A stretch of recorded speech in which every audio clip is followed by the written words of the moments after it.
ఆ రోజు ఊహించాం, కానీ ఈరోజు పనిచేస్తా ఉంటే మా ఊహల కంటే ఎక్కువగా విధ్వంసం జరిగింది.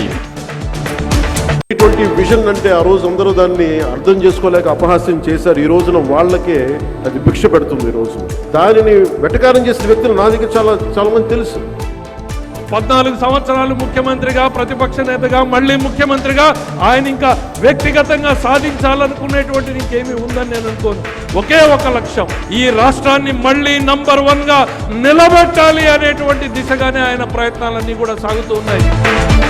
ప్రపంచంలో మిగతా విద్యార్థులతో పోటీ పడే దిశగా రాష్ట్రంలోని ప్రతి బాలుడు, ప్రతి విద్యార్థి ఉండాలనే ఆలోచన చాలా గొప్పదని ఈ సందర్భంగా మనం అర్థం చేసుకోవాల్సిన అవసరం ఉంది.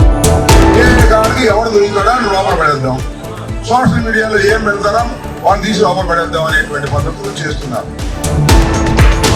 రైతులు మొత్తం వచ్చి ప్రజాస్వామ్యబద్ధంగా ఓట్లు వేస్తే మీకు ఉండదని, ఘోరమైన పరాజయం ఎదురవుతుందని భయపడి ఈ మాదిరి పోలీసులను అడ్డు పెట్టుకుని గద్దెమ్మ రాజకీయాలు చేయడానికి సిగ్గుగా లేదా అని చెప్పి అధికార పార్టీ నాయకులు వ్యక్తం చేస్తా ఉన్నారు.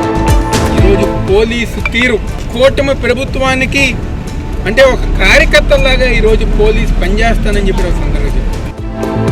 ఈరోజు చంద్రబాబు నాయుడు వచ్చి రాగానే మీరు ఇష్టం వస్తే కట్టండి, లేకపోతే కట్టకండి, మీరు కడితే మీకు సంబంధించినటువంటి మ్యాచింగ్ షేర్ మాత్రం నేను ప్రీమియం కడతానని చెప్పి ఉచిత పంటల బీమాకు మంగళపాడడం జరిగింది. వైపును మాట్లాడేటటువంటి ప్రతిపక్షానికి ఇచ్చేటటువంటి గౌరవం మీద ఈ రకమైనటువంటి పరిపాలన కూటమి ప్రభుత్వం ఎందుకు చేస్తుంది అంటే వారి దగ్గర ఉన్నటువంటి దళారుల్ని ప్రోత్సహించడానికి, వారి దళారులకి దోచిపెట్టడానికి. ఎన్నికలకు ముందు ఈ కూటమి నాయకులు, తెలుగుదేశం పార్టీ నాయకులు నీకు 15 అన్నారు. ఎన్నికలు అయిపోయినాయి. ఇప్పుడు ప్రజలందరూ కూడా ఏది 15 అని అడుగుతున్నారు. ఓట్లు ఉన్నప్పుడు మాత్రం మన పండుగలు పనికొస్తాయి. ఓట్లు ఉన్నప్పుడు బతుకమ్మ తెలంగాణ ప్రత్యేక పండుగని, తెలంగాణ ఆడపడుచులందరికీ శుభాకాంక్షలు చెప్పాలని ఓట్లు ఉన్నప్పుడు గుర్తొస్తుంది. ఎక్కడన్నా ప్రాజెక్టులో లోటుపాట్లు ఉంటే దాన్ని రిపేర్ చేయండి. ఇమ్మీడియట్ సంవత్సరం కాలం అయిపోయింది, ఇంకా ఎంత బదనాం చేస్తారు మమ్మల్ని? చాలీగా సంవత్సరం అయిపోయింది, ఇంకా బదనాంలో జోలికి పోకండి. ప్రజలకు పనిచేసే పని చేయండి దయచేసి. ఈ రేజిక్ మీద మీరు జైల్లో పెడతామని చెప్తున్నారు. మీరు ఇక ఏం స్పోర్ట్స్ నిర్వహిస్తారు? స్పోర్ట్స్ యూనివర్సిటీ ఏం కడతారు? ఒలింపిక్స్ ఎట్లా చేస్తారు? ఏషియన్ గేమ్స్ ఎట్లా చేస్తారు? కామన్వెల్త్ గేమ్స్ ఎట్లా తీసుకురాగలుగుతారు?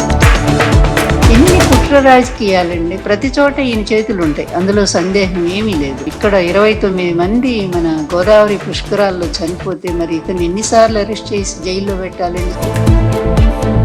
చంద్రబాబు నాయుడు ర్యాలీస్ పెట్టినప్పుడు కందుకూరులో 8 మంది చనిపోయారు. చంద్రబాబుని అరెస్ట్ చేశారా? పిలిచారా పోలీస్ స్టేషన్ కి?